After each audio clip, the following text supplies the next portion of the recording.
Hello students. आज हम start करने जा रहे हैं हमारे इकोनॉमिक्स का सेकंड पार्ट। जैसा कि आप जानते हैं कि हमारा जो इकोनॉमिक्स है वो टोटल 100 मार्क्स का पेपर आता है, जिसमें 60 मार्क्स जो होते हैं वो आपके इकोनॉमिक्स पार्ट के होते हैं और 40 मार्क्स के लिए होता है आपका business and commercial knowledge. Basically 60 marks जो है आपका पार्ट है इकोनॉमिक्स वाला पार्ट, बिजनेस इकोनॉमिक्स, वो बेसिकली एक प्रैक्टिकल कॉन्सेप्ट है जहां पे आपके प्रैक्टिकल क्वेश्चन ज्यादा होंगे और शायद वो याद करना आपके लिए बहुत आसान रहेगा। थोड़ी सी मेहनत ज्यादा यहां पर है क्योंकि ये थ्योरी है। अब कई लोग होते हैं जिनकी थ्योरी बहुत स्ट्रांग होती है, उनके लिए सबसे बढ़िया पेपर यही है। कुछ जिनके लिए प्रैक्टिकल बहुत स्ट्रांग होता है उनके लिए फर्स्ट पेपर बहुत इजी रहेगा, यहां थोड़ी सी मेहनत करनी पड़ेगी। और जिनके प्रैक्टिकल और थ्योरी दोनों ही स्ट्रांग हैं तो उनको टेंशन लेने की जरूरत ही नहीं, क्योंकि वो 100 आउट ऑफ 100 लेके आएंगे यहां पे। तो यहां पर थ्योरी तो काफी ज्यादा है बिजनेस और कमर्शियल नॉलेज में। तो आज पहले हम डिस्कस करेंगे क्या क्या पढ़ने जा रहे हैं यहां पे। तो यहां पर आपका सेकंड पार्ट स्टार्ट होता है business and commercial knowledge. 40 marks का आपका टोटल पेपर आपका होगा। 40 क्वेश्चन यहां पे होंगे। सारे क्वेश्चन ऑब्जेक्टिव टाइप होंगे, एमसीक्यू टाइप क्वेश्चन होंगे, जहां पे 4 ऑप्शन होंगे। एक सही पर आपको 1 नंबर मिलेगा, एक गलत पे 0.25 यहां पे नेगेटिव मार्किंग होगी। तो सोच समझ के क्वेश्चन सॉल्व करने, ऐसा नहीं कि आए और शुरू हो गए, बस समझ में आया चाहे नहीं आए, अक्कड़ बक्कड़ बम्बे वो नहीं करना। यहां पे सोच समझ के आंसर देना है, क्योंकि यहां पे नेगेटिव मार्किंग है 0.25। अगर एक सही किया तो 1 नंबर आएगा, एक गलत किया तो 0.25 जाएगा, लेकिन टोटल नुकसान 0.25 का नहीं है, टोटल नुकसान 1.25 का है, क्योंकि 1 नंबर आया भी तो नहीं ना।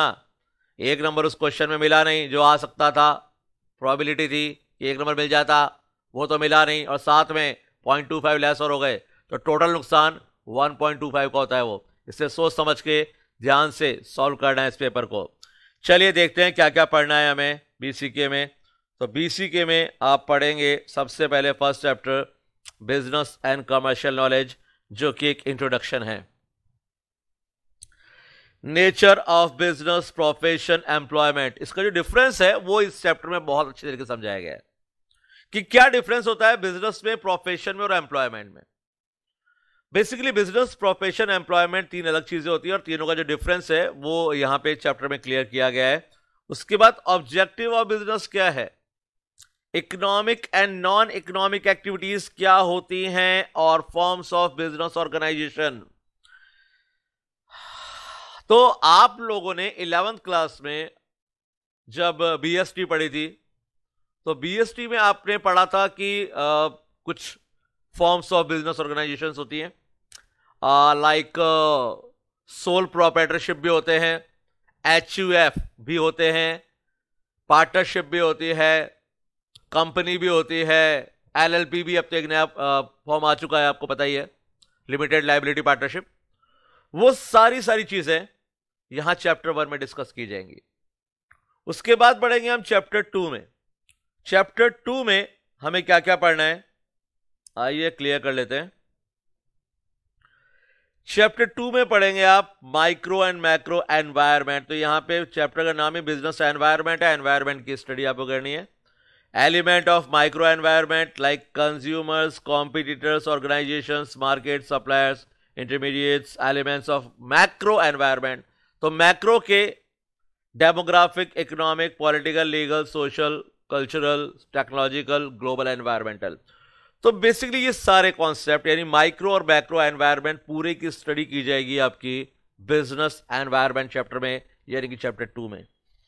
चैप्टर 3 की अगर बात की जाए तो चैप्टर 3 में आप पढ़ेंगे यहां पे कुछ जो सिलेक्टेड कंपनीज हैं, इंडियन एंड ग्लोबल कंपनीज,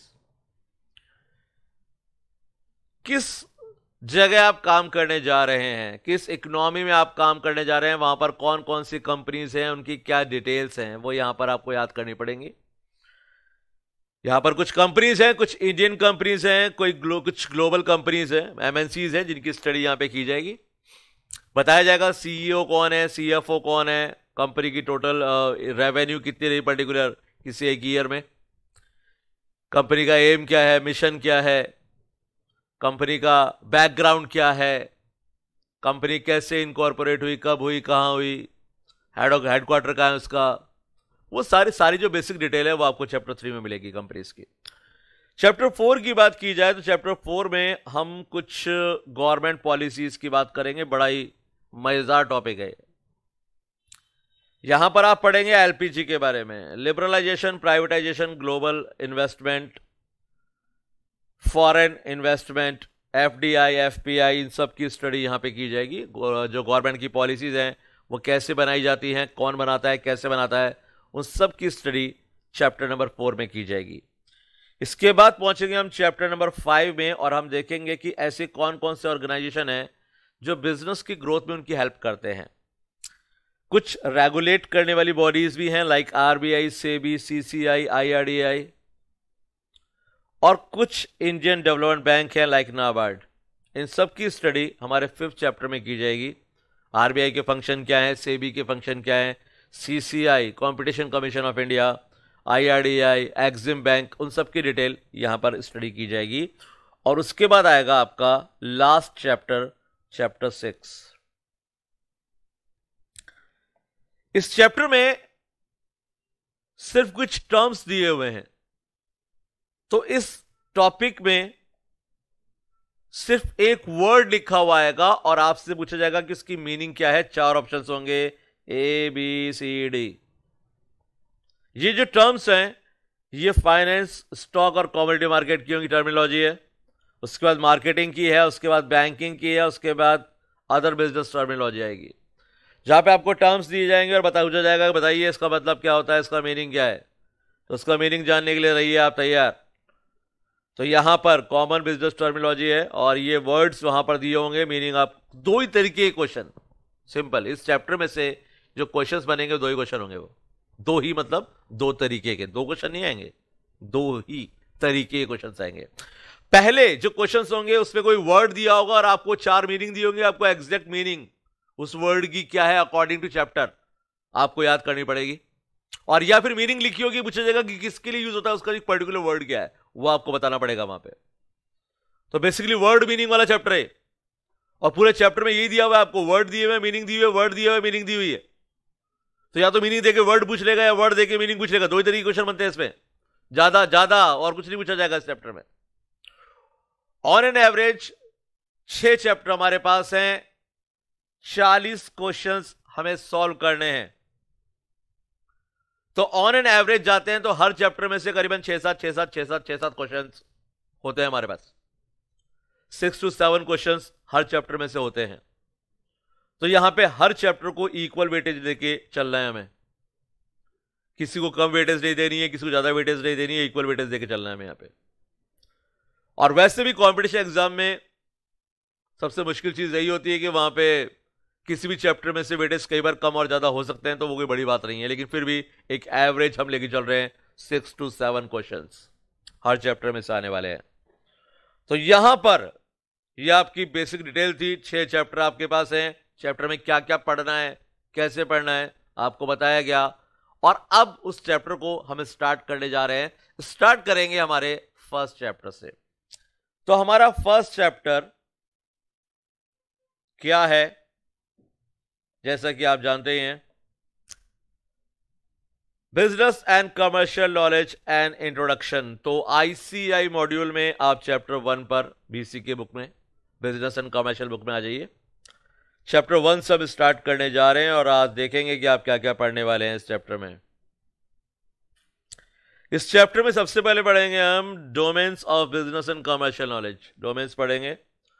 उसके बाद explain the importance of BCK for a CA, एक सीए के लिए क्या इंपॉर्टेंस है बीसीके की। उसके बाद बीसीके के कुछ इंपॉर्टेंट जो कॉन्सेप्ट हैं वो यहाँ पे डिस्कस किए जाएंगे। उसके बाद कुछ ह्यूमन एक्टिविटीज़ हैं, एम्प्लॉयमेंट, प्रोफेशन वगैरह का जो डिस्कशन है वो किया जाएगा। और लास्ट में यहाँ पे बिजनेस ऑर्गेनाइजेशंस। तो यहाँ पर हम आज इन्हीं चीज़ों की स्टडी करने जा रहे हैं। तो आइए थोड़ा सा आगे चलते हैं और क्लियर करते हैं इनको।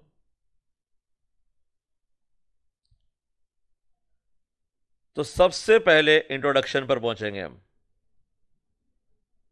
और देखेंगे क्या कहना चाह रहा है हमारा introduction. So humans engage themselves alternatively between work and life. हमने अपने आप को बांट रखा है काम और जिंदगी के बीच में। We work to earn income. क्यों काम करते हैं हम? क्यों क्यों कर रहे हैं काम हम? पैसा मिलता है भैया इसलिए काम कर रहे हैं। अगर आपसे कहा जाए काम करो पैसा नहीं मिलेगा, करोगे काम आप? आपसे कहा जाए कि आपको बहुत बड़ी कंपनी में बहुत बड़ी पोस्ट पे जॉब मिल रही है, आ जाओ कर लो, सैलरी नहीं देंगे आपको। आपको रहना तो भैया मुझे कोई इतने बड़ा शौक नहीं है कि मैं वहां जाके फ्री में काम करूंगा। हर आदमी पैसे के लिए काम कर रहा है। Economic activities, father of economics Adam Smith, जैसे कि जानते हैं आप लोग, और उन्होंने कहा था economics is science who relates to wealth. Basically wealth की स्टडी की जाती है इकोनॉमिक्स में। An inquiry into the nature and the causes of the wealth of nation, यही डेफिनेशन थी उनकी। वेल्थ से रिलेट किया, लोगों ने क्रिटिसाइज किया, बोले यार ये क्या डेफिनेशन हुई, इकोनॉमिक्स तो बहुत पिग साइंस कहा लोगों ने, इसको क्रिटिसाइज किया, पिग साइंस। बोले घटिया साइंस है, तो सिर्फ पैसे की बात करता है, पैसा पैसा पैसा, क्या है पैसा? लिटरली सच हमेशा कड़वा होता है। अगर हम अच्छी अच्छी बातें कहते हैं लोगों को समझ में आता है हम क्यों काम कर रहे हैं, सब वेलफेयर के लिए काम कर रहे हैं हम। तो डॉक्टर पेशेंट को यह कहे कि भैया मैं तो इसलिए इलाज करता हूं क्योंकि मुझे इलाज करना पसंद है, मुझे लगता है कि कोई इंसान बीमार ना हो दुनिया में, लोगों की बीमारी दूर करना मेरा ऑब्जेक्टिव है लाइफ का। झूठ बोल रहा है वो। पैसा कमाना ऑब्जेक्टिव है, पैसे के लिए काम कर रहा है वो, और दुनिया का हर आदमी पैसे के लिए काम करता है। हम कितना ही अपने आप को सेव करने की कोशिश कर लें, लेकिन सच ट्रुथ यही है कि काम पैसे के लिए ही होता है। We work to earn income, पैसा कमाने के लिए हम लोग काम करते हैं। कड़वा है लेकिन सच है, माने या ना माने। क्यों काम कर रहे हैं हम लोग? वाई? क्यों मेहनत करते हैं हम लोग? क्यों सुबह 10 से लेके 5 बजे तक, 6 बजे तक, 7 बजे तक जॉब करते हैं हम लोग? कई लोग 7 से लेके 7 12 घंटे काम कर रहे हैं, कुछ 14 घंटे काम कर रहे हैं। 14 to 15 आवर्स आदमी काम कर रहा है। क्यों कर रहा है? क्योंकि क्या चाहिए उसको? पैसा चाहिए उसको। We spend and also save the income for the self and the family. क्यों क्यों कमा रहे हो पैसा? पैसा कमाओगे तो खर्च करोगे, किसके लिए करोगे? कुछ खर्च करोगे, कुछ सेव करोगे। वैसे भी वाई का फॉर्मूला C+S होता है। जितना पैसा कमाते हैं तो ही काम करते हैं, या तो कंज्यूम करेंगे या सेव, या तो कंज्यूम करेंगे और या फिर सेव। तो C+S equals to Y, Y means income, income का फॉर्मूला ही होता है। In the process daily we engage in numerous transactions and exchange our income for buying various goods and services. दिन भर में बहुत सारी चीजें खरीदते हैं हम लोग, गुड्स एंड सर्विसेज।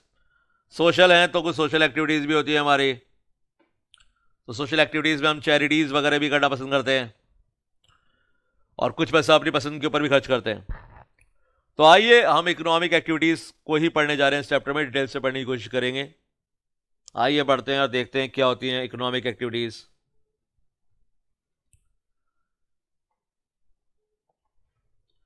अगर आज in today's world both earning as well as its spending becomes dependent on business and commerce। बिल्कुल। कहां से कमाओगे पैसा? पैसा कमाने के लिए कहां जाओगे? बिजनेस करोगे। तो कहीं ना कहीं आपकी जो अर्निंग है, जहां से आप पैसा कमाते हैं और जहां पे आप पैसा खर्च करते हैं, दोनों ही डिपेंड करती हैं किस पे? बिजनेस एंड कॉमर्स, दोनों। पैसा कमाएंगे बिजनेस से और खर्च भी करेंगे किस पे? बिजनेस पे।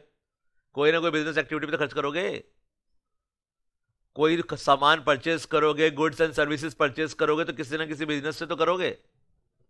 तो आपने अगर परचेज किया तो कहां से परचेज किया? आपने परचेज किया उसको कहां से? बिजनेस से। और परचेज करने के लिए जो पैसा कमाया वो कहां से कमाया? बिजनेस से। तो दोनों ही किससे कमाया आपने? बिजनेस से। कमाना भी वहीं से, खर्च भी वहीं से करना है। आइए, तो यहां पर हम देखते हैं कि जो बिजनेस एक्टिविटीज हैं, like production, distribution, exchange of goods and services, सारी की सारी आपकी बिजनेस एंड कॉमर्स में काउंट होती हैं। प्रोडक्शन भी, डिस्ट्रीब्यूशन भी और एक्सचेंज भी। तो यहां पर हम कुछ काम करते हैं। Now we work as employ or freelancer or as entrepreneur and our world of work is made of business organisations. बिल्कुल सही बात है। या तो आप क्या होते हैं, आप काम करते हैं एज ए एम्प्लॉय या एज ए फ्रीलांसर या फिर एंटरप्रेन्योर। आप किसी तरीके से कोई ना कोई काम करते हैं और काम करके आप क्या अर्न करते हैं, पैसा अर्न करते हैं, और पैसा अर्न करने के बाद क्या करते हैं, आप उस पैसे को खर्च करते हैं किसके ऊपर, बिजनेस के ऊपर। तो कमाया कहाँ से, बिजनेस से। खर्च कहाँ किया, बिजनेस पर। आइए एक पिक्चर यहां पे दी गई है, आपको देख पा रहे होंगे आप लोग। मुद्दे की बात यह है कि अपने एग्जाम से रिलेटेड इसमें कुछ भी नहीं है। ऐसी कोई चीज़ नहीं है जो यहाँ पे आपसे पूछी जाएगी। सिर्फ एक टेबल बनाने के लिए आपसे कहा गया है। अगर आपके पास टाइम हो तो जरूर बनाइएगा, अदरवाइज कोई जरूरत नहीं है।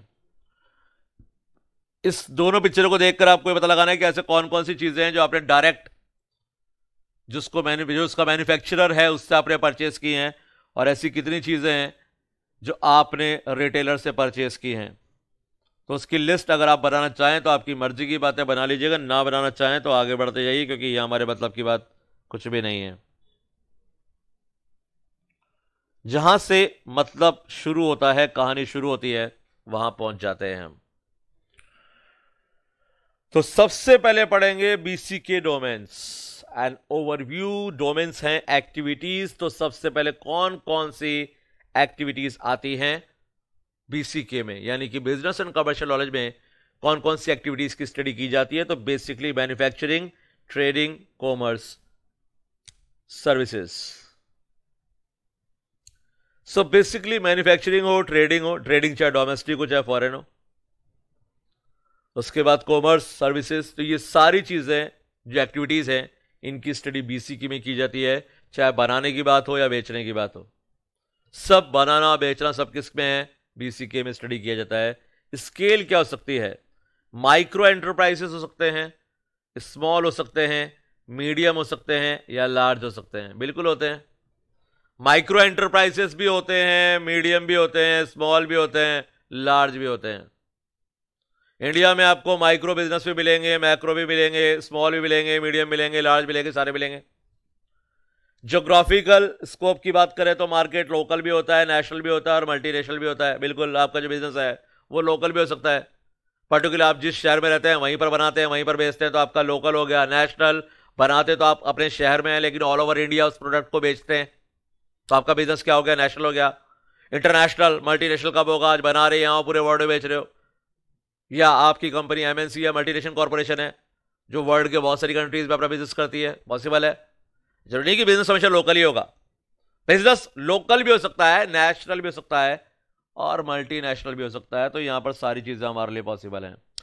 ओनरशिप की बात करें तो गवर्नमेंट का हो सकता है, यानी कि पब्लिक सेक्टर हो सकता है, जो गवर्नमेंट के अंडर में होते हैं बिजनेस।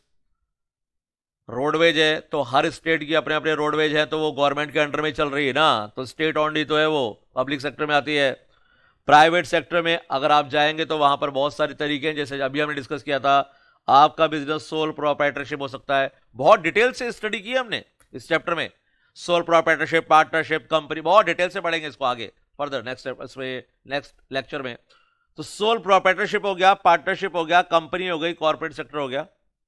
मार्केट किस किस के हो सकते हैं, नेचुरल रिसोर्सेज के हो सकते हैं, इक्विपमेंट के हो सकते हैं, कमोडिटीज के हो सकते हैं, कैपिटल के हो सकते हैं, लेबर मार्केट भी होता है, प्रोडक्ट मार्केट भी होते हैं। बिल्कुल, लेबर का भी मार्केट होता है, और लेबर को हम दो पार्ट में डिवाइड करते हैं, एक फिजिकल लेबर होता है और एक मेंटल लेबर होता है। तो लेबर को डिवाइड करते हैं हम दो पार्ट में। कौन कौन से हैं वो, एक फिजिकल लेबर और एक मेंटल लेबर, दो लेबर हमारे पास होते हैं।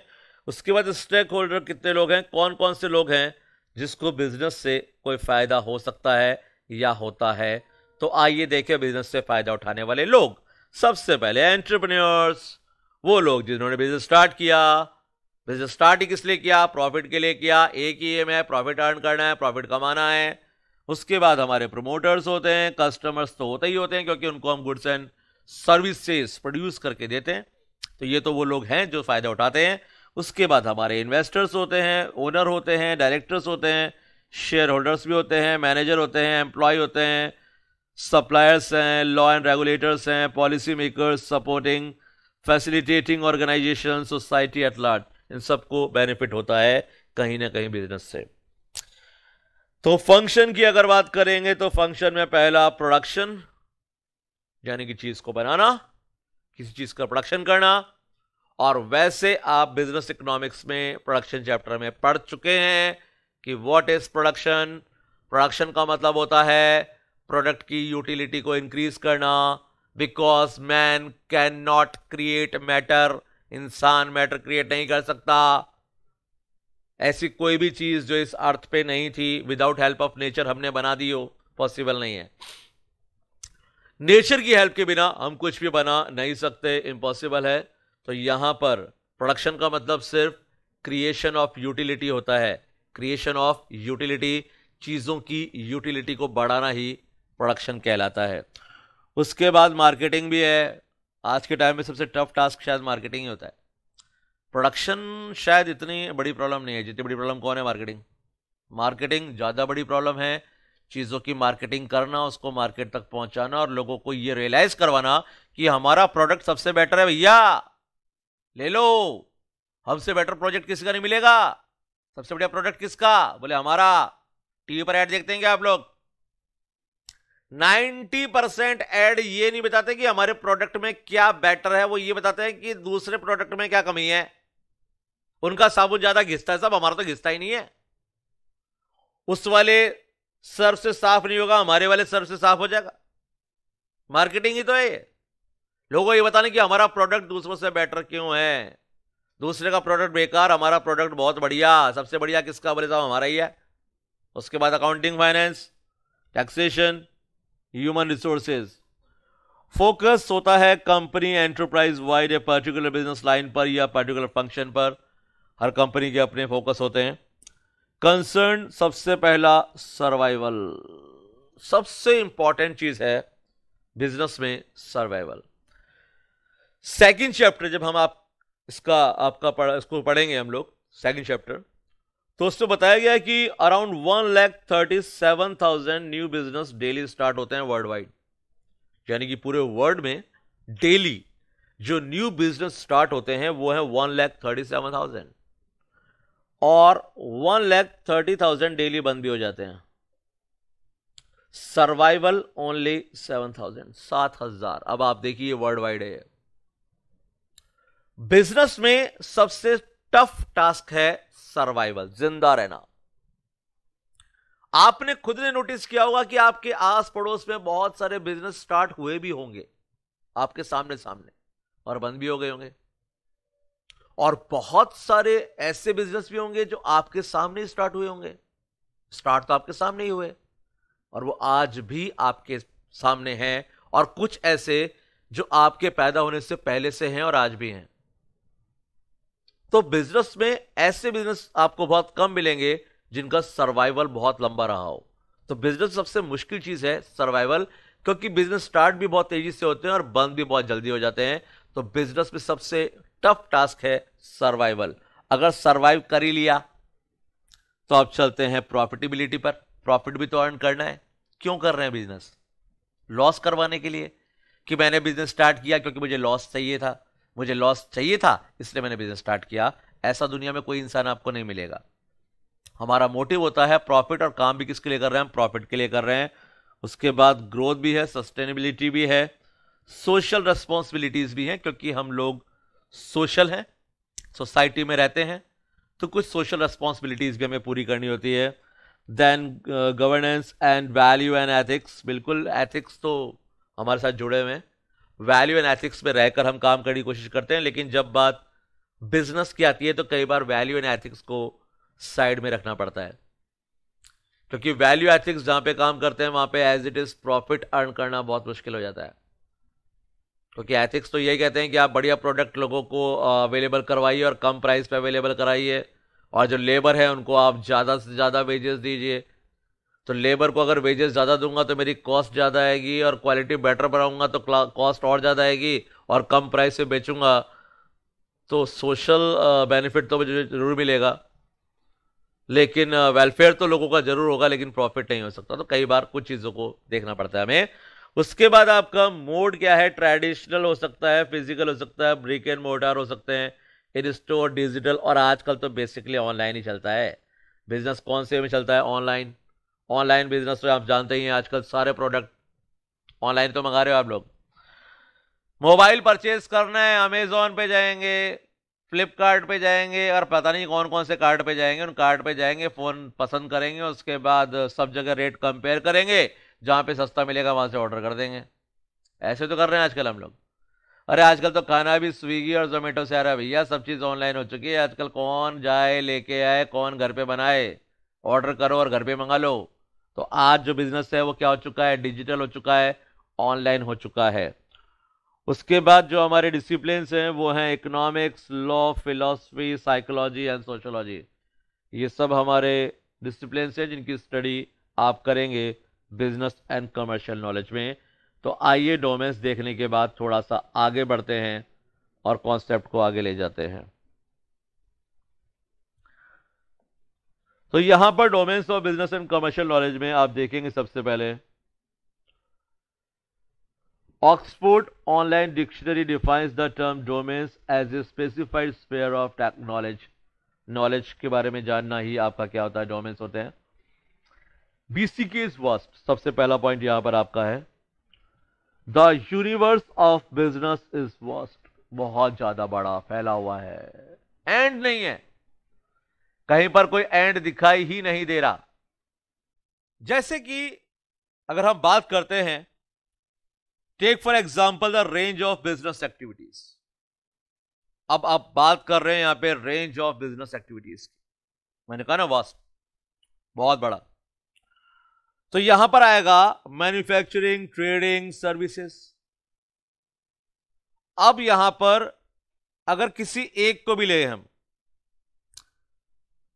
अगर एक एक्टिविटी को भी लेते हैं तो countless instances would come to mind, दिमाग में आते हैं बहुत सारी चीजें। सिर्फ डोमेस्टिक ट्रेड को लेते हैं, और डोमेस्टिक में भी सिर्फ रिटेल को लेते हैं, तो खाली रिटेल में क्या क्या चीजें आएंगी। अरे कितना कितना, ये बहुत ज्यादा बड़ा कॉन्सेप्ट है। आप समझ सकते हैं कि आप सब में से सिर्फ एक को छांटते हैं। एक आपने डोमेस्टिक ट्रेड लिया, और डोमेस्टिक ट्रेड में भी आपने सिर्फ और सिर्फ रिटेल को लिया, तो रिटेल में सबसे पहले क्या है आपका, door to door direct sellers. Door to door direct sellers होते हैं, स्ट्रीट वेंडर्स होते हैं, वीकली हाट बाजार होते हैं, नेबरहुड शॉप्स हैं, मार्केट प्लेस है, मॉल्स हैं, कंपनी चेन स्टोर है, ऑनलाइन रिटेल है, एक्सेट्रा। तो सिर्फ एक रिटेल की बात करें तो रिटेल यहां तक बढ़ चुका है, इतना आगे बढ़ चुका है। अगर आप सारे रिटेल की बात करते हैं तो आपके दिमाग में इतनी सारी बातें, इतनी सारी चीजें आती हैं। उसके बाद आप देखेंगे कि बिजनेस में कुछ नई चीजें भी आई हैं। For example online retailing provide 24/7 convenience. सातों दिन 24 घंटे, 24 आवर्स, 24/7। हफ्ते के 7 दिन, कोई संडे की छुट्टी नहीं, कोई और छुट्टी नहीं, किसी दिन छुट्टी नहीं, और 24 आवर्स, 24 घंटे। रात के 2 बजे आपकी इच्छा हो गई कुछ चीज खरीदनी है, उठाया फोन, चालू हो गए आप लोग। क्या पहले बिजनेस ऐसा हुआ करता था, पहले रात को सामान खरीदा, बोले मार्केट बंद पड़ा है तो कल सुबह मिलेगा साहब, और कल अगर मार्केट की छुट्टी है तो परसों मिलेगा साहब, और दिवाली आ गई 4 दिन की छुट्टी आ गई तो 4 दिन बाद ही मिलेगा साहब। आज वो चीज नहीं है। आज अगर खरीदने का सोच लिया ना मैंने कि मुझे ये प्रोडक्ट खरीदना है, तो रात के 2 बजे भी क्यों ना खरीदना हो, मैं खरीद सकता हूं। नई चीज है, डेवलप हो रही है, और ये एंड नहीं है, दैट इज नॉट एंड। और कहां तक जाएगा ये भी हमें नहीं पता, इसका कोई एंड नहीं है, बिजनेस का कोई एंड नहीं है। सो बीसीके इज वास्ट, बहुत बड़ा फैला हुआ टॉपिक है। यहां पर एक एक चीज को कवर करना शायद पॉसिबल भी नहीं होगा, थोड़ा थोड़ा सबके बारे में नॉलेज लेते जाएंगे। चलते हैं सेकंड पॉइंट पर।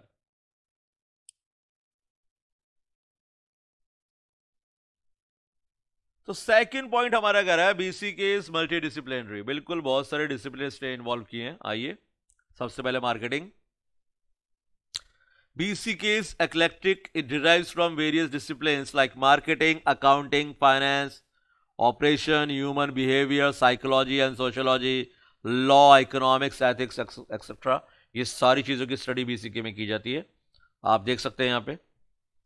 और BCK ने जो वर्ड्स यूज किए जाते हैं, वोकैबुलरी यूज की जाती है, तो यहां पर कई चीजों से वो लोग जुड़ी हुई है। कई बार वो जुड़ी हुई है मिलिट्री से, और कई बार बायोलॉजी से। कुछ वर्ड्स यूज किए हमने जो बेसिकली यूज किए जाते हैं या तो बायोलॉजी में या मिलिट्री में यूज किए जाते हैं, और उनको भी हम यूज कर रहे हैं किस में, बिजनेस में। तो ऐसे कौन कौन से वर्ड है जिनको यूज किया गया, आइए क्लियर कर लेते हैं। पहले मिलिट्री से हमने 2 वर्ड लिए हैं यहां पे। पहला आपका जो वर्ड है वो आपकी स्ट्रेटेजी है और सेकंड आपका लॉजिस्टिक्स है। ये 2 आपने लिए हैं कहां से, मिलिट्री से लिए हैं, और 2 आपने बायोलॉजी से लिए हैं, एक आपका बुल से और एक आपका बियर। इन चारों के बारे में जरा डिटेल से स्टडी कर लें। आइए, सबसे पहले आपका फर्स्ट स्ट्रेटेजी जब आप बनाते हैं तो कैसे बनाते हैं, लाइक बिजनेस के लिए जो स्ट्रेटेजी बनाई जाती है उसको कैसे बनाया जाता है, like military, just as the armies at war develop strategies to आउट मट each other, likewise business draw their strategies to beat their competitors. जो पॉलिसीज बनाई जाती हैं, जो स्ट्रेटेजी बनाई जाती है वो ऐसे बनाई जाती है कि हम सामने वाले को हरा दें। तो बिजनेस में तो यही काम कर रहा है, अरे बिजनेस में तो यही कर रहे हैं हम लोग। हम ऐसी स्ट्रेटेजी बनाते हैं कि सामने हमारे जितने कॉम्पिटिटर्स हैं उनको हम साफ कर दें, हम अकेले मार्केट बचे, ना दूसरा कोई हो, ना दूसरा आके में परेशान करे, हम अकेले ही हो, जितना राज कर रहे हैं हम अकेले कर लें। तो वहां पे जो आपकी स्ट्रेटेजी होती है लाइक मिलिट्री, आर्मी की तरह होती है, और आपकी स्ट्रेटेजी होती है कि सारे कॉम्पिटिटर्स को साफ कर दो, साफ बचेगा ही नहीं, और बचेगा नहीं तो कॉम्पिटिशन कहां से करेगा। सेकेंड, लॉजिस्टिक की अगर बात करते हैं तो यहां पर in military, logistic means movement of troops, military supplies and equipments. तो यहां पर भी बिल्कुल जरूरी रहता है, बिजनेस में भी इस चीज को बिल्कुल यूज किया जाता है कि यहां पे बिजनेस में भी मूवमेंट ऑफ इनपुट्स जो हैं वो सही टाइम पे होने चाहिए, मूवमेंट ऑफ आउटपुट भी सही होना चाहिए। तो यहां पर 2 पार्ट में डिवाइड किया आपने, inbound logistic. Inbound logistic means movement of inputs and outbound logistic means the movement of output. बिल्कुल सही तरीके से सही टाइम पर आपके जो लॉजिस्टिक्स हैं अगर वो काम करते हैं, सही चीज को सही जगह पर पहुंचाया जा सकता है सही टाइम पर, तो शायद वो आपके लिए बहुत ज्यादा बेनिफिशियल होते हैं। तो यहां पर आपने डोमेन्स लिए हैं 2, किसके लिए, मिलिट्री से लिए। पहला आपका स्ट्रेटेजी था, दूसरा आपका लॉजिस्टिक्स थे, और थर्ड और फोर्थ लिए हमने बायोलॉजी से। तो बायोलॉजी से हमने जो 2 डोमेन्स लिए हैं, वर्ड्स लिए हैं, वोकैबुलरी यूज कर रहे हैं, वो है बुल्स, सांड, जानते हैं सांड, बुल। शेयर मार्केट को जब भी दिखाया जाता है टीवी पर तो एक बुल दिखाया जाता है। बुल शो करता है बुलिश मार्केट को। बुलिश मार्केट होता है वो मार्केट जहां पे प्राइसेस कंटिन्यूअसली इंक्रीज हो रही होती हैं। जब मार्केट में प्राइसेस कंटिन्यूअसली इंक्रीज हो रही होती है तो उस मार्केट को हम बुलिश मार्केट कहते हैं। और बुल का मतलब यहां पर क्या है, आइए देखें, और ऐसा वर्ड क्यों यूज किया गया वो भी क्लियर करते हैं। Because bulls throw up their enemies in combat, likewise bulls imply the stock market player who raise the stock prices through building a buy pressure.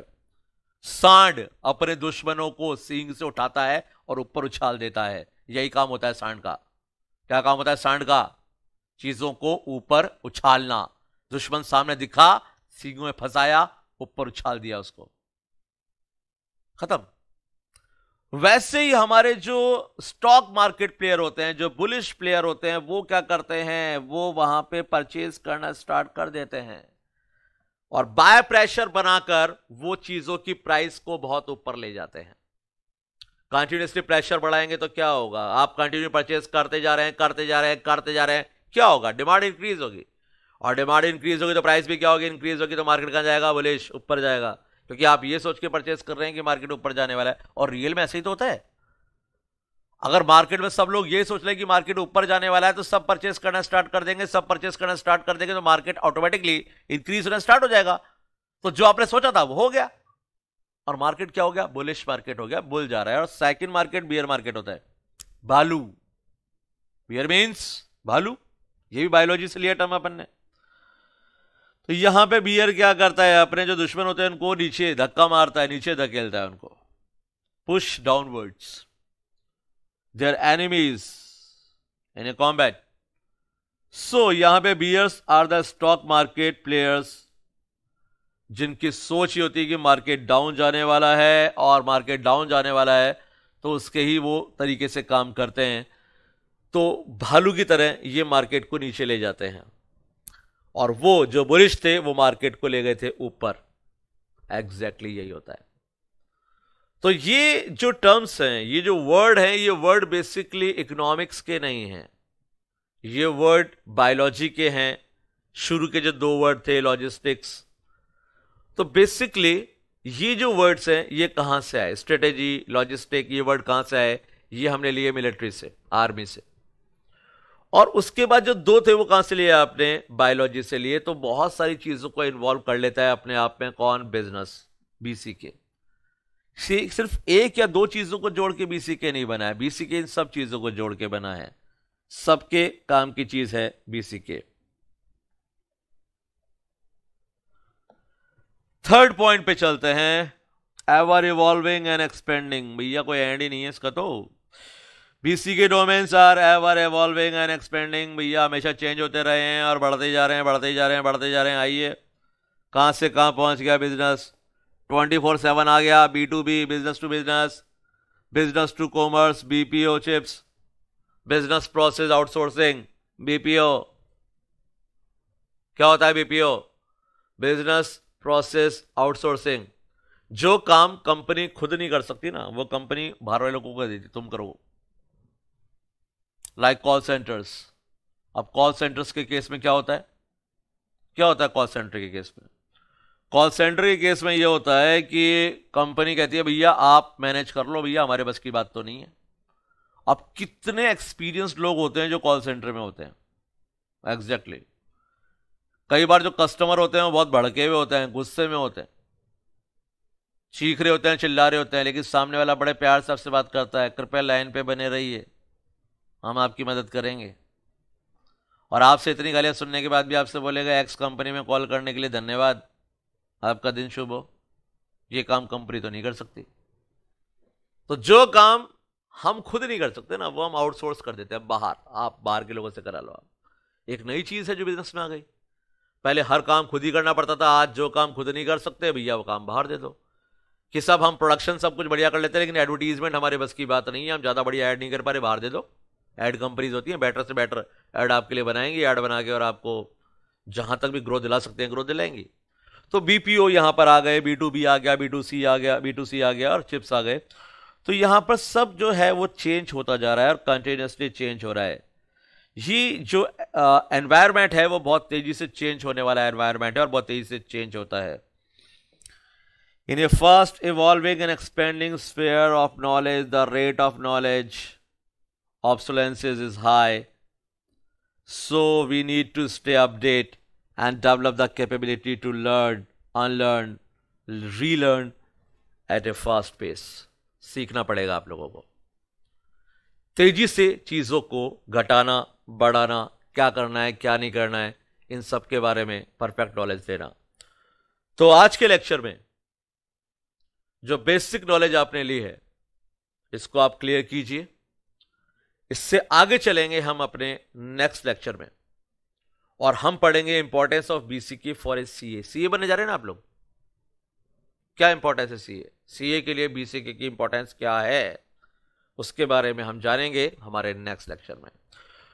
तो यहां तक अपने कॉन्सेप्ट को क्लियर कीजिए और जुड़े रहिए, बने रहिए हमारे साथ। मिलेंगे आपसे नेक्स्ट लेक्चर में। Till then enjoy.